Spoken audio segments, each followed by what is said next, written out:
Boa noite a todos. Informamos que as câmeras e os microfones de vocês foram desabilitados e serão liberados após a conferência, no momento reservado para as perguntas. Sejam todos bem-vindos a mais uma webconferência ofertada pelo Telesaúde da UFPA, e vale aqui ressaltar que o Telesaúde UFPA oferta serviços de teleeducação com conferências mensais, abordando temas de interesse da APS, além de ofertar serviços de diagnóstico em teledermatologia e outros serviços que ainda serão implantados no decorrer deste semestre. Basta acessar o site do Telesaúde UFPA e conhecer as ofertas. Hoje o assunto abordado será Monkeypox, tema atual de grande relevância para a saúde pública. E para tratar deste tema, teremos como conferencista a médica infectologista, doutora Rita Catarina Medeiros Souza, graduada em Medicina pela Universidade Federal do Pará, com residência médica em infectologia pelo Hospital Universitário João de Barros Barreto, especialista em bioquímica com ênfase em biologia molecular pela Universidade de Paris, mestre em virologia médica pela Universidade de Paris e doutora em virologia médica pela Universidade de Paris. Atualmente é professora associada da Universidade Federal do Pará, onde ministra as aulas nas disciplinas de infectologia e virologia e desenvolve atividades de pesquisa e extensão no Núcleo de Medicina Tropical e Hospital Universitário João de Barros Barreto. É pesquisadora, colaboradora do Instituto Evandro Chagas, Laboratório de Vírus Respiratórios, tem experiência na área de microbiologia com ênfase em virologia. É membro da Comissão Estadual de Residência Médica, CEREM Pará, e integra o Comitê Científico de Covid e outras infecções respiratórias virais da Sociedade Brasileira de Infectologia. Exerce a função de gerente de atenção à saúde no Hospital Universitário João de Barros Barreto e, portanto, recebemos com grande alegria a doutora Rita Medeiros e desde já agradecemos a presença da nossa conferencista e de cada um de vocês na nossa conferência. Desejamos a todos uma excelente conferência e passamos a palavra à doutora Rita.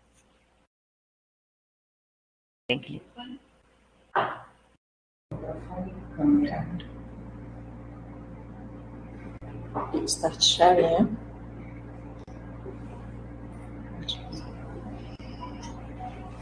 Boa noite a todos.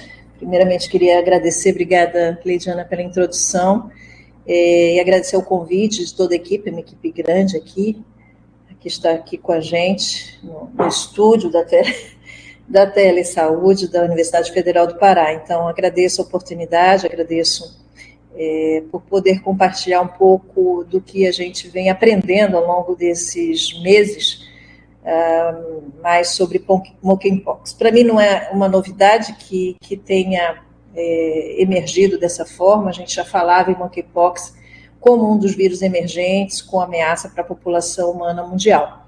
E aqui eu imagino que os participantes têm formação diversas. Vou tentar utilizar uma linguagem muito acessível para qualquer um, de qualquer área de conhecimento. Então, eu não poderia falar sobre Monkeypox sem falar de varíola, até para entender várias das situações que a gente está experimentando dentro da Monkeypox. Então, como todo mundo sabe, no Brasil nós temos duas doenças erradicadas, a poliomielite e a varíola, e a varíola é a única doença que nós tivemos sucesso de erradicação no mundo. É um exemplo muito grande de uma força-tarefa mundial orquestrada pela OMS em décadas passadas, que culminou com a erradicação dessa doença. Mas a ameaça continua aí, tanto é que a gente tem remédio para varíola, a gente tem vacina para varíola, e é a partir daí que a gente tem algum arsenal para lutar contra a Monkeypox. Então, a varíola é uma doença antiga, né? Existem relatos desde o Egito Antigo, com faraós, inclusive, acometidos pela doença, mas com uma dispersão maior já nos últimos séculos, desde o século XVII para cá. E inclusive, foi introduzido no continente americano a partir dos europeus que vieram para cá. Inclusive, trouxeram uma doença que foi altamente letal para os nossos ameríndios. Vejam que estima-se que 95% dos nossos indígenas tenham morrido quase que imediatamente após o contato com várias doenças trazidas pelos europeus, particularmente a varíola, de forma involuntária, mas também de forma voluntária. Vocês veem aqui uma ilustração em que os colonos, né, militares dão presentes, roupas, cobertores, etc., contaminados com secreções de vítimas da varíola do continente europeu. E isso fez com que a doença, que não existia aqui, fosse amplamente disseminada, e isso matou muito ameríndio no continente americano. Mas, felizmente, muito rapidamente, já no século XVIII, a gente tinha outras experiências de vacinação a partir de escarificação de feridas de pessoas com varíola e que eram inoculadas em pessoas sem a doença. Mas foi, de fato, esse médico inglês, Edward Jenner, que no final do século XVIII utilizou, ele ia observando que mulheres que ordenavam as vacas, né, na Europa, não tinham varíola, ou se tinham, era uma forma muito atenuada, uma doença leve. E aí ele percebeu que as vacas que tinham lesões semelhantes a varíolas nas suas tetas deviam ter alguma doença semelhante, mas bem mais branda que a varíola. E ele começou a utilizar as secreções das lesões das vacas para inocular nas pessoas. E foi aí que ele introduziu, inclusive, o conceito de vacina, sem mesmo conhecermos o que é um vírus, que só veio mais de um século depois. Muito bem. Então, esse foi um sucesso. Então, há mais de 200 anos de vacinação, foi a primeira vacina utilizada. E aí, quando se percebeu que funcionava, as famílias reais da Europa, militares, começaram a utilizar em massa, e aí foi se popularizando. E a varíola foi diminuindo com o passar das décadas no século XVIII, XIX e principalmente no século XX, quando se modernizou mais a vacina, que passou a ser não mais do vírus da vaca, que chama vírus cowpox, mas do vírus vaccinia, que é um vírus menos virulento que o vírus da varíola e que são todos da mesma família. Foi por conta da vacinação em massa e obrigatória da varíola no início do século passado que nós tivemos a famosa revolta da vacina, que foi muito falada agora na questão da Covid. As pessoas se revoltaram porque eram obrigadas a vacinar e isso gerou muito problema. Claro que não era só isso, havia problemas sociais e econômicos que motivaram esse motim, principalmente no Rio de Janeiro. Mas depois a obrigatoriedade, inclusive, foi tirada, mas o governo utilizou naquela época já o conceito de passe vacinal, lembra que famigerado aqui, que foi tão contestado por algumas pessoas negacionistas, e aí, mas só para dizer que a gente já tinha isso naquela época, então não tinha obrigatoriedade, mas só casava, recebia benefícios do governo, e etc., etc., quem fosse vacinado.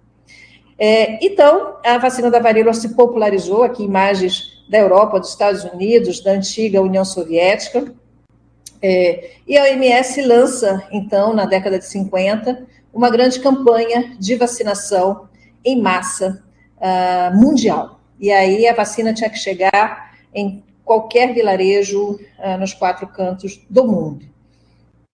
E aí nós tivemos sucesso. Essa foi a cronologia da erradicação da varíola no mundo. Primeiro o hemisfério norte, né, se livrou da doença, depois o hemisfério sul.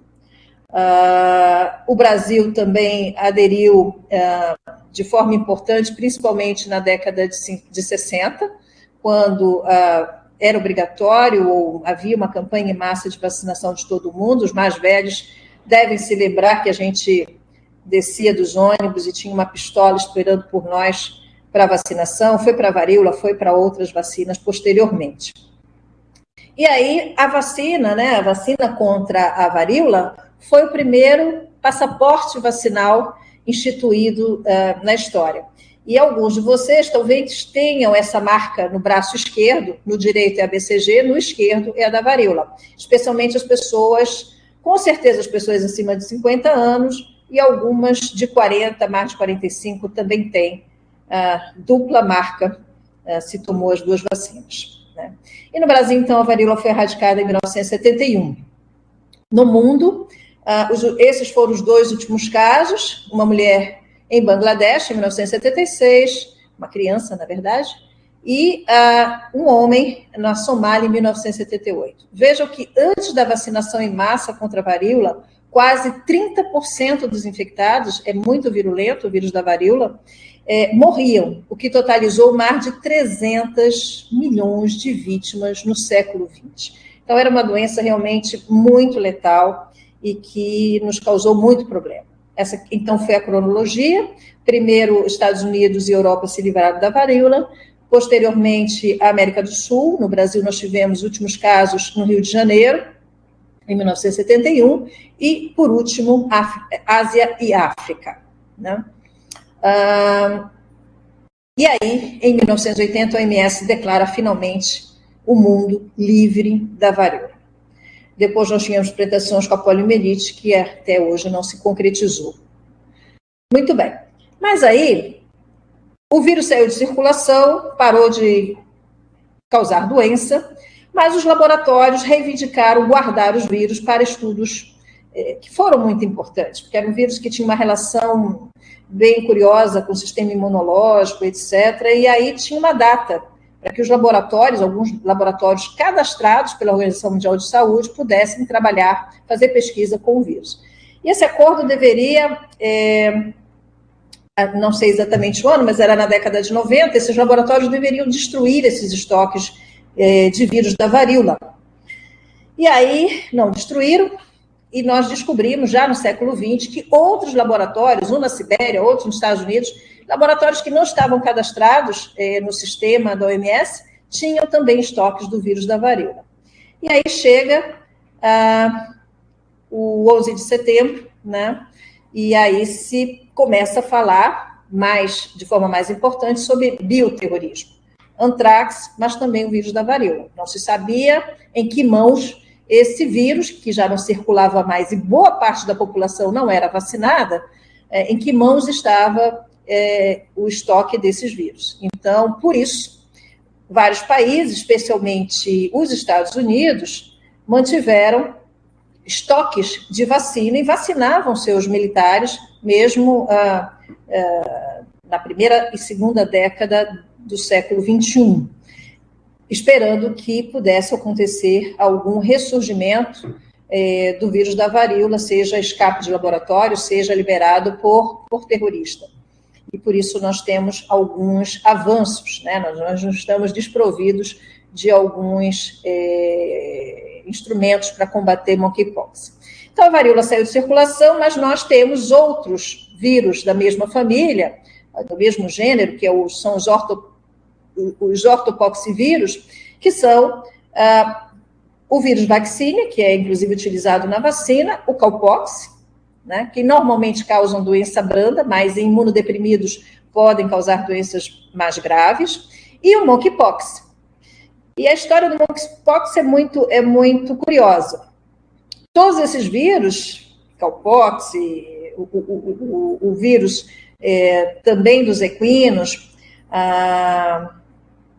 vaccinia e monkeypox, eles estão distribuídos no mundo todo, em vários animais silvestres, diferente do vírus da varíola, que era um vírus só de humanos, e por isso foi possível erradicar. Esses outros vírus estão na natureza, em animais silvestres, em animais rurais, e, portanto, assim, não temos como erradicar de jeito nenhum. Vamos ter que conviver com eles e ter instrumentos para combatê-los. Aqui alguns exemplos, por exemplo, a gente vai ver isso agora no monkeypox, de casos de doença exantemática com erupção cutânea por conta do vírus vaccinia, esse que a gente utiliza na vacina contra a varíola, em um tipo de vacina, inclusive com formas graves, acometendo o pulmão. E aí o monkeypox, ele foi descrito em 1958, né, foi descoberto em 1958, não se conhecia antes, e aí a partir de 1970 começam a surgir os casos humanos de monkeypox, principalmente na África, no oeste da África e na República Democrática do Congo, na África Central.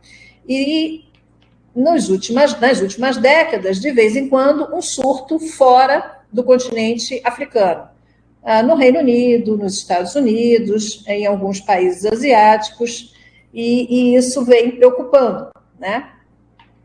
Então, não é um vírus novo, não é um vírus completamente ignorado pela comunidade científica, e muito menos, vocês estão vendo aí vários artigos de 2014, 2017, 2018, falando sobre a preocupação da emergência do monkeypox. Então, não é nada inusitado, isso já estava sendo anunciado alguns anos antes. Essa, então, é a timeline do monkeypox em humanos, desde 1970. Então, lembrando que o vírus foi descrito em 1958, a partir de um plantel de macacos, né, de laboratório, mas que foram capturados e que acabou tendo uma epizootia entre esses animais. Muito bem. Por que um vírus como esse surge, né, e emerge na população humana? Por vários motivos. Esse é o slide que eu tinha para uma aula de ebola, que a gente pode utilizar para os coronavírus, para o SARS-CoV da Covid, etc. A fórmula é a mesma.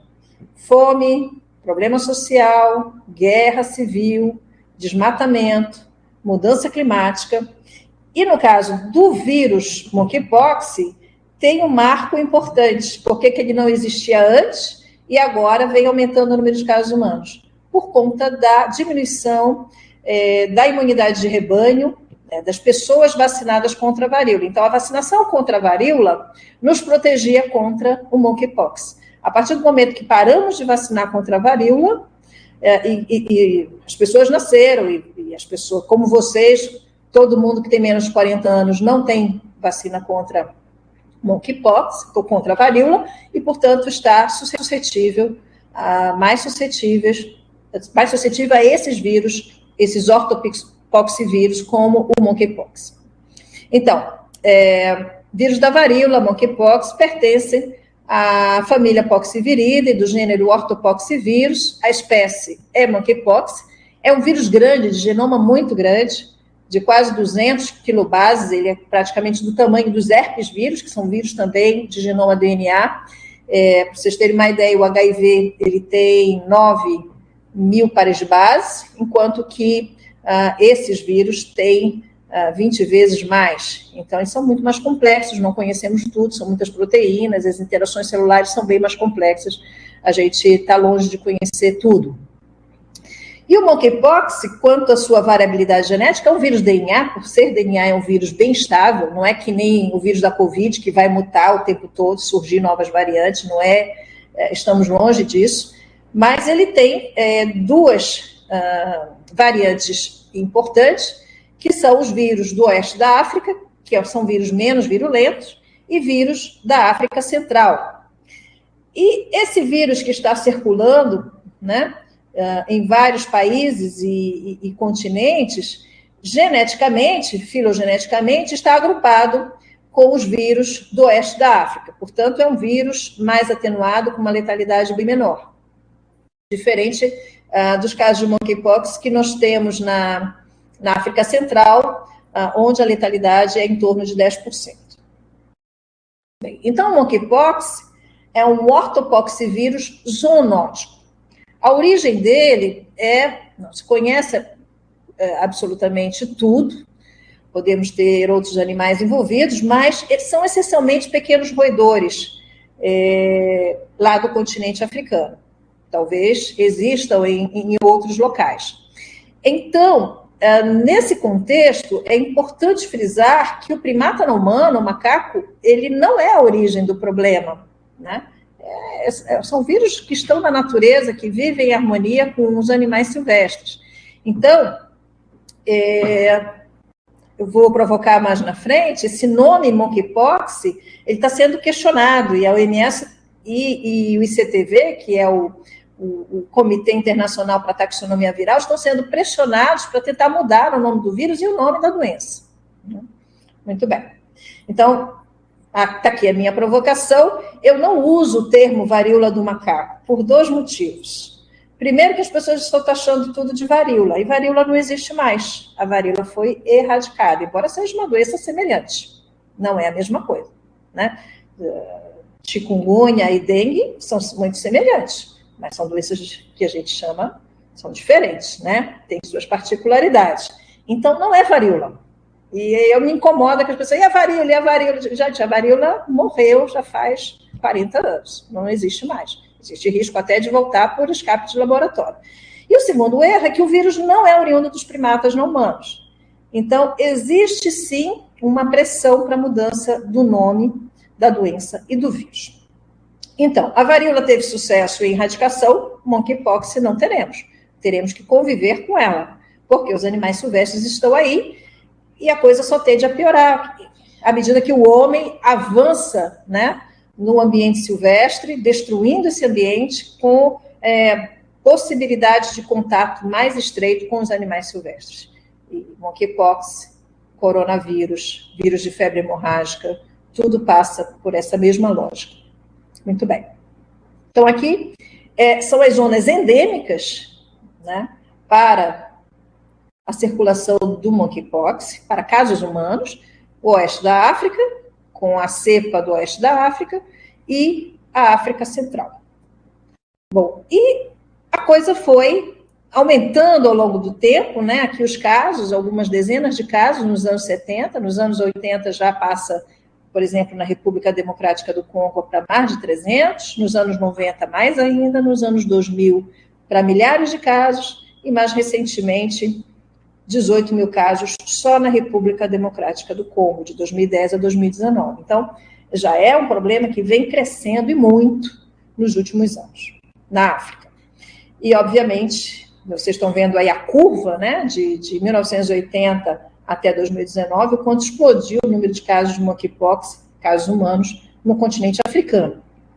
E aí, surge, principalmente na Europa, nos Estados Unidos, os novos casos humanos fora da zona endêmica, né, e que cresceu muito rapidamente, inclusive agora pelo menos na Europa, com uma tendência de queda nessa curva nas últimas semanas.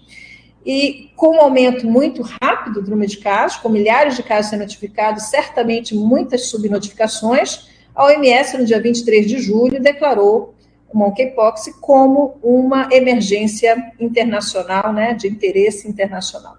Emergência em saúde pública. Esses são os dados de hoje, que eu retirei do CDC americano. Nós temos um total de 31.800 casos notificados,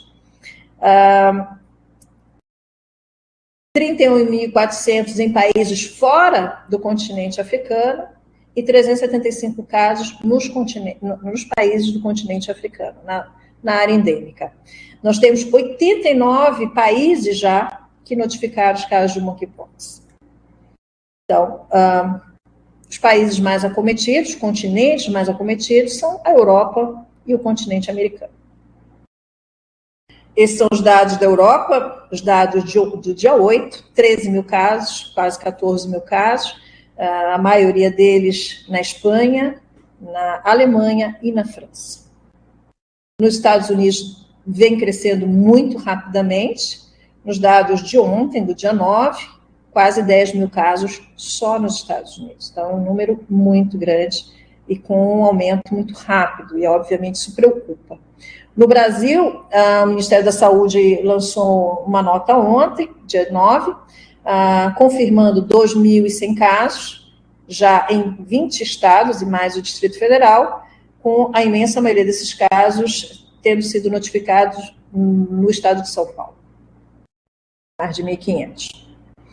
Bem, como se dá a transmissão do monkeypox? Dos ortopoxivírus, de um modo geral. Por gotículas, através da fala, do contato próximo, beijo, abraço, etc., através do contato com as lesões e diretamente para alguns vírus. Nós estamos longe de um vírus altamente contagioso como o vírus da varíola, tá? Então, aqui no monkeypox, você realmente precisa de um contato muito próximo, mais íntimo mesmo, para que haja eficiência na transmissão, né?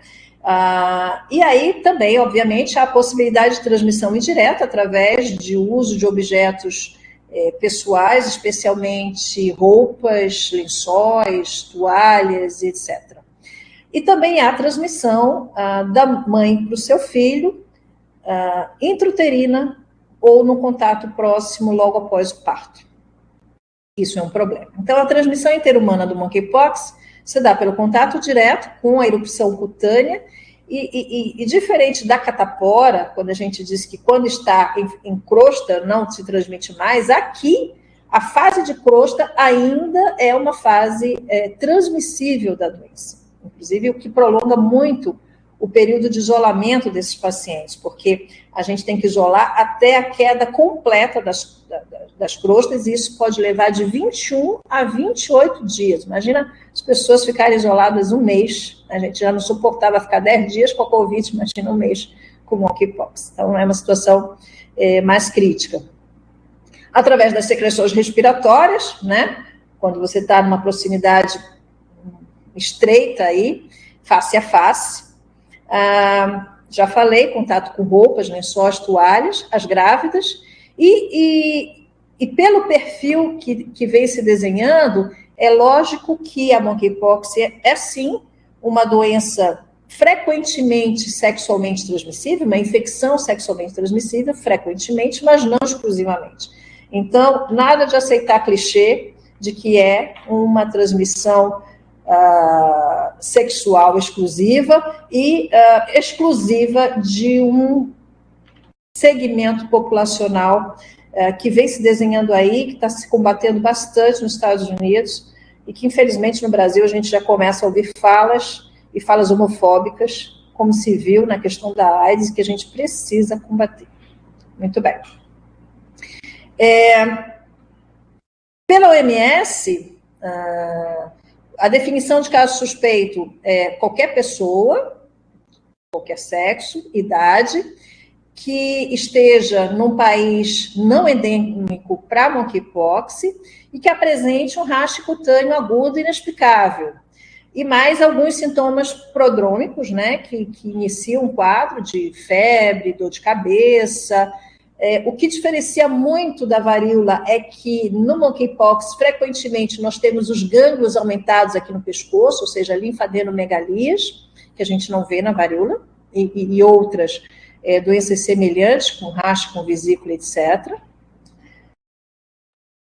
Para o Brasil, caiu aquele conceito de que caso suspeito eram de pessoas que viajaram, né, para cidades com transmissão sustentada do vírus ou que tiveram contato com uma fonte sabidamente doente. O vírus já está disperso, então agora o que importa é o quadro clínico, né?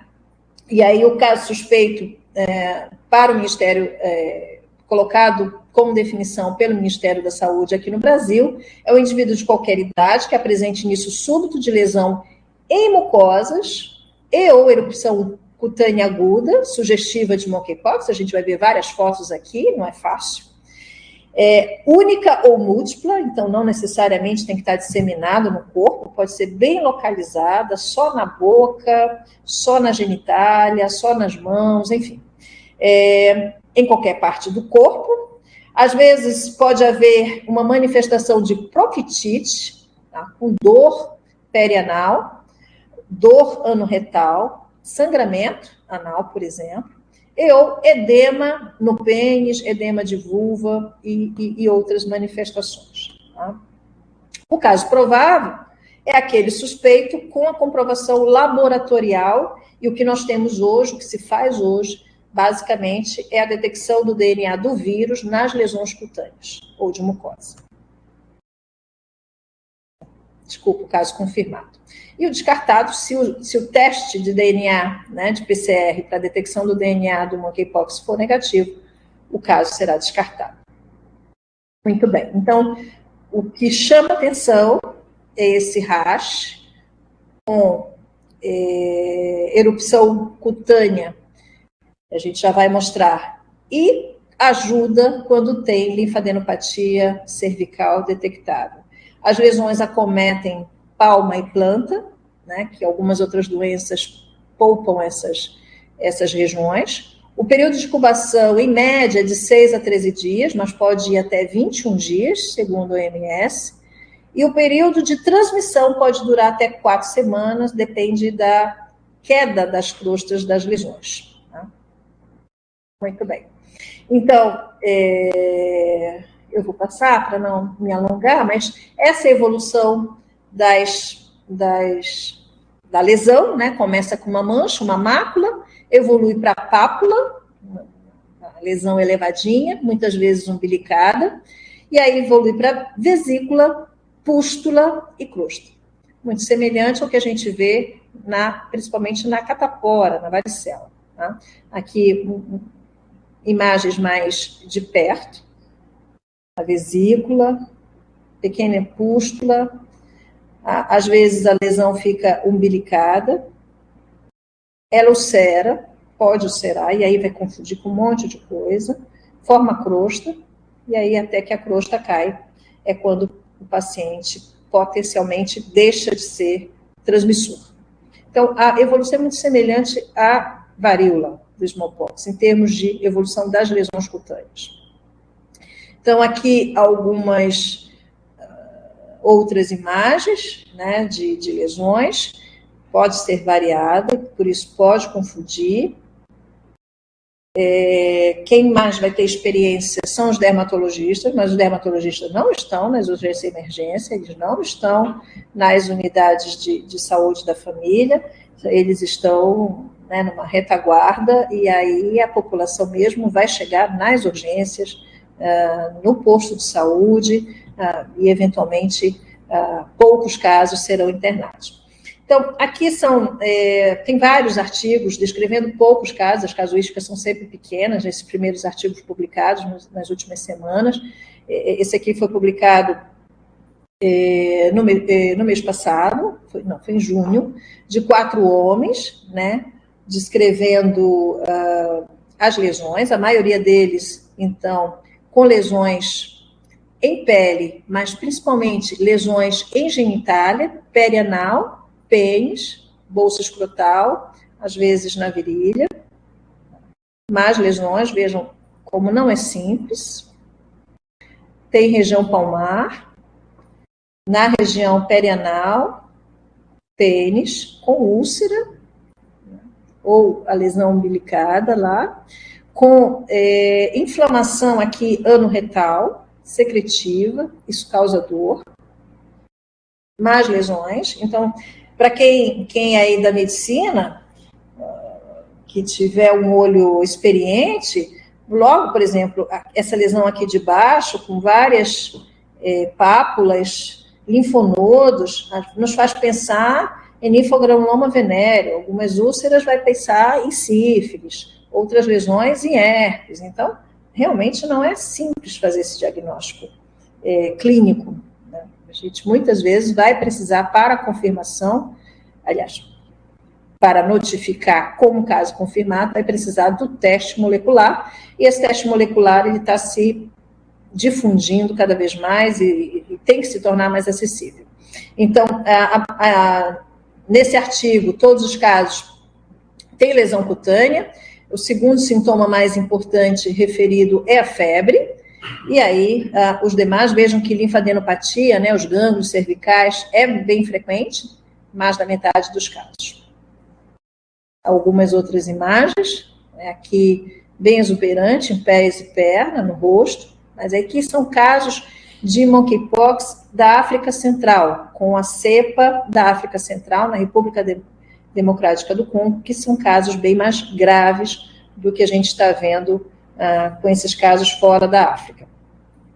Bem, e pode atingir órgãos além da pele, né, os olhos, inclusive com formação de úlceras com sequelas definitivas, pulmão, cérebro e trato gastrointestinal.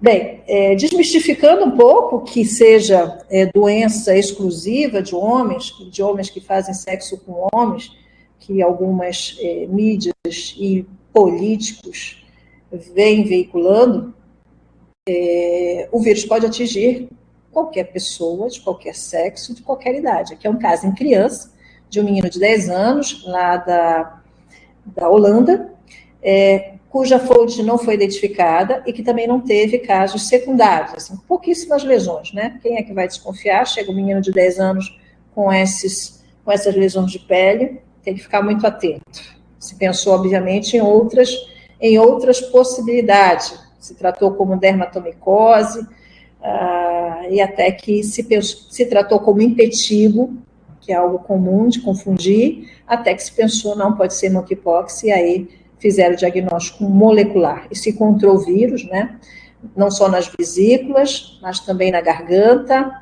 na região perianal e no soro, no sangue. Bem, esse é um outro artigo publicado ainda em 2017, tá? Com 4 casos também, em que há transmissão de mãe para filho, ou de mãe para o seu concepto. Nos 4 casos, 2 resultaram em aborto, a gravidez era bem precoce, olha só, 6, 7 semanas. Neste caso, em que a mãe teve monkeypox a partir da 14ª semana de gestação, o bebê nasceu vivo. Mas nesse caso aqui, 18 semanas de gestação, agora tem um complicador, porque ela era positiva também para malária, o bebê, né, houve morte fetal. E esse feto foi estudado e foi encontrado carga viral, né, ou seja, PCR positivo para o DNA viral, na placenta e em vários tecidos fetais. Aqui as lesões desse concepto, né, que morreu intrauterino, ainda na barriga da mãe. E por isso, embora nós ainda não saibamos a consequência real dessa transmissão de mãe para filho, principalmente via placentária, já existe, né, guidelines e orientação para as mulheres grávidas, primeiro, para evitar monkeypox, segundo, elas serão obviamente prioritárias para a vacinação, e para evitar transmissão para o seu concepto, inclusive com proposta de administração de antiviral. As complicações principais é superinfecção bacteriana, você está cheio de ferida em pele e mucosa, bactéria penetra e vai causar celulite, pode causar erisipela, e o foco cutâneo resultar, inclusive, sepse, pneumonia, etc. Cicatrizes permanentes na pele, principalmente quem tem muitas lesões, hiperpigmentação ou hipopigmentação da pele, cicatrizes permanentes na córnea, a pneumonia eu já falei, e outras complicações, incluindo encefalite e morte.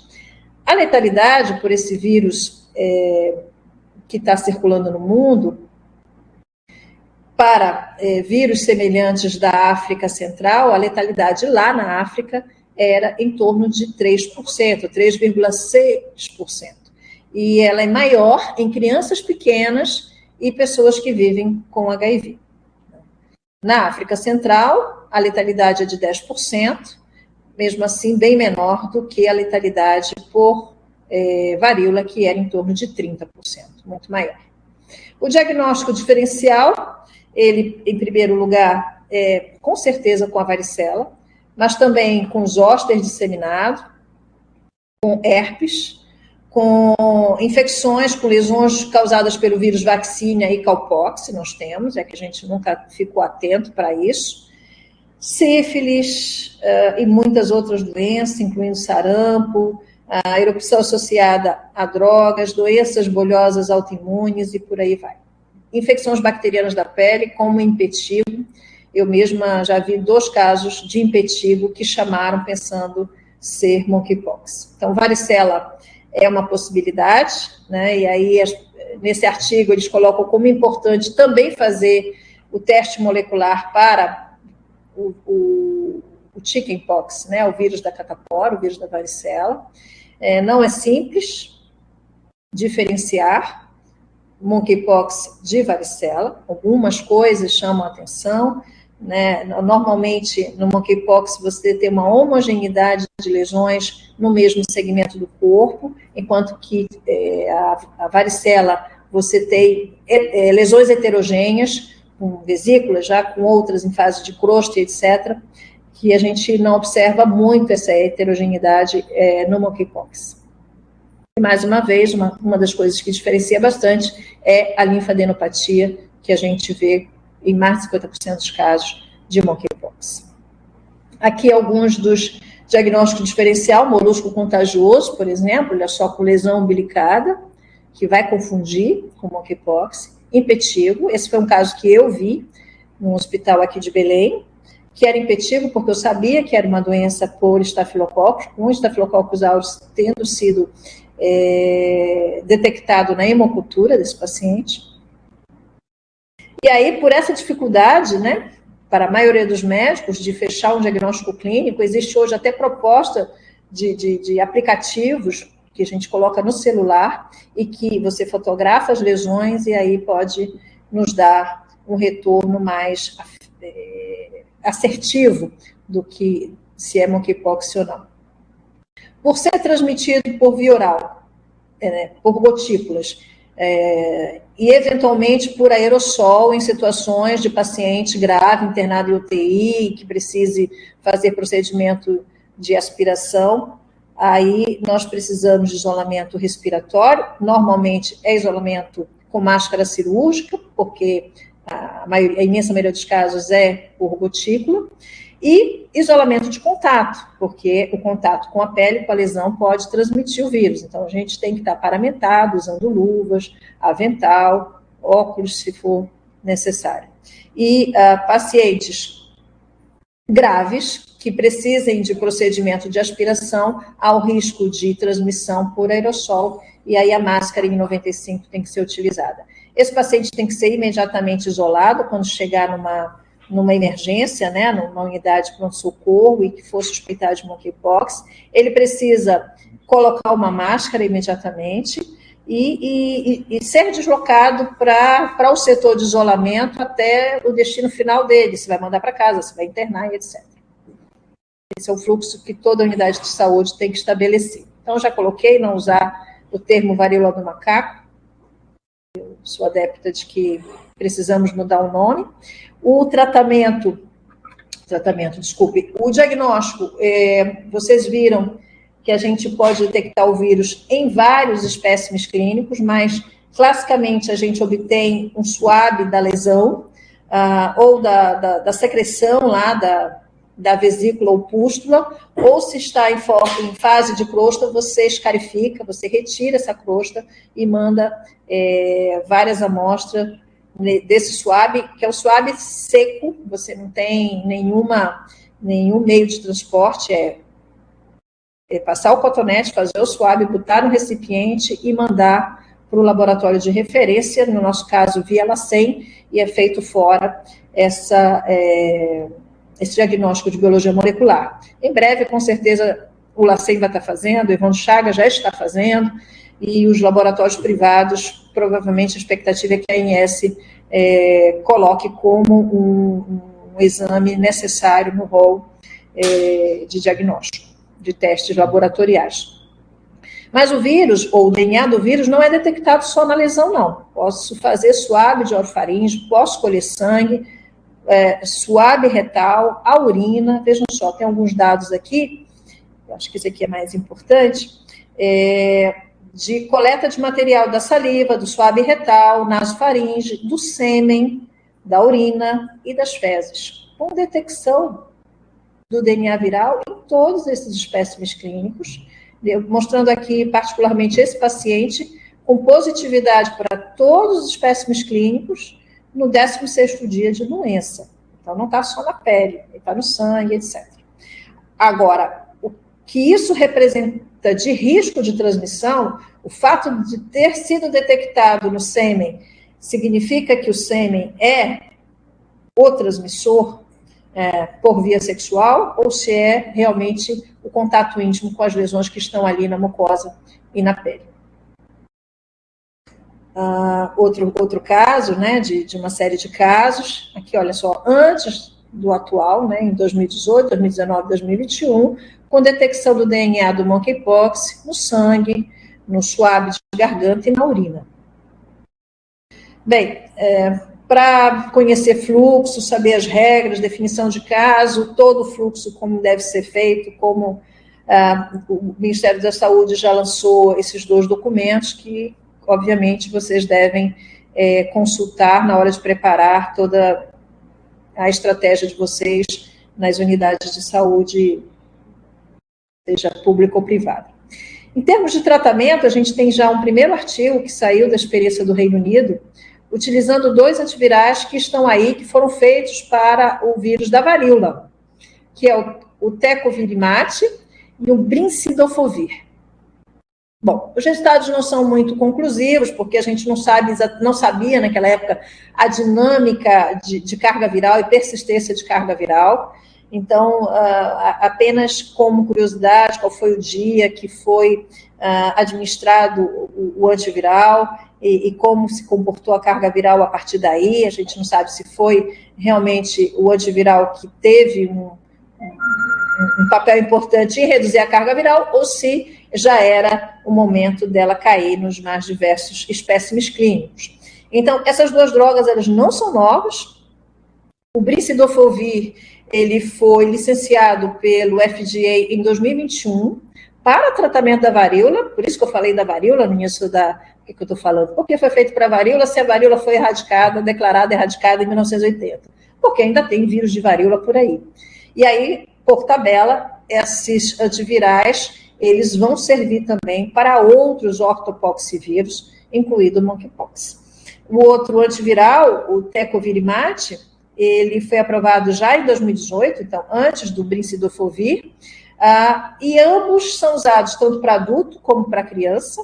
No caso de grávida, se prioriza o Tecovirimat, e a vantagem dele é que ele tem tanto na formulação para administração oral como injetável.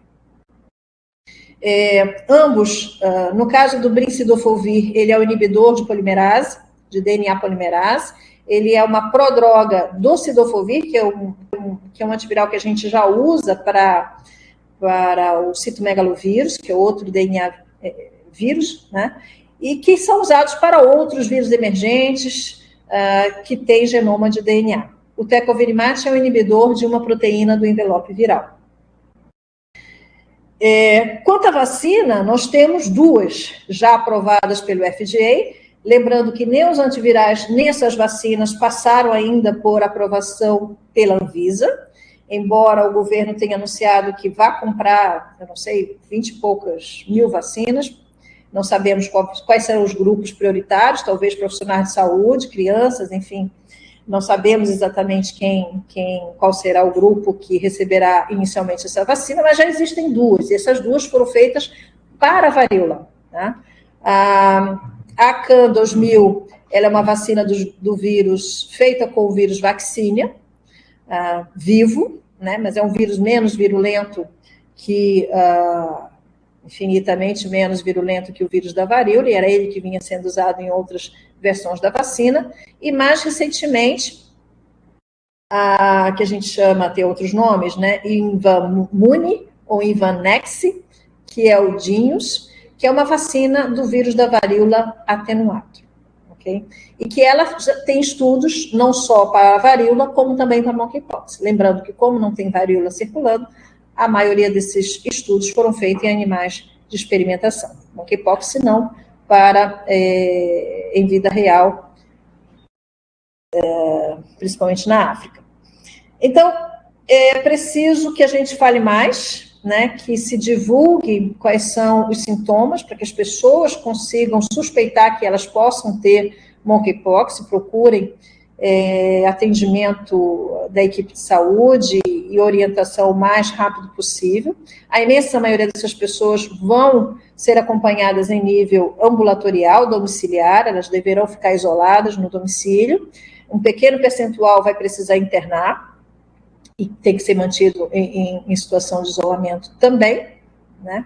Conversar, divulgar, e principalmente nesse momento, até ficou duplicado ali o obrigada, porque realmente estou agradecendo mais do que uma vez, mas a gente tem a obrigação de quebrar a estigmatização da doença, o preconceito, e tem um movimento muito forte nos Estados Unidos com a população LGBT, e que, infelizmente, eu já começo a ver no Brasil falas homofóbicas do próprio governo falando que é um problema de homossexuais. E não é. Eu mostrei para vocês casos em diversas pessoas, crianças grávidas, e que é um problema e qualquer um de nós somos suscetíveis ao monkeypox. E a gente precisa defender isso para não, mais uma vez na história, após 40 anos do surgimento do HIV, né, do conhecimento dele, que a gente viva novamente uma situação de preconceito, de homofobia, e a gente precisa quebrar isso logo, logo. Realmente, se alguém falar, você rebate e combata essa tendência que vem se desenhando, principalmente nos Estados Unidos e, pelo jeito, no Brasil. O Brasil tem seguido essa regra maldita. Obrigada, gente. Era isso. Eu sei que, desculpe se falei demais, mas era para dar um panorama geral, não tinha nenhuma pretensão de falar de fluxo de diagnóstico, de questão clínica mesmo, era mais falar do problema de um modo geral. Eu precisava falar da varíola para que vocês entendessem boa parte do que está sendo feito e do que a gente tem contra o monkeypox. Obrigada, gente.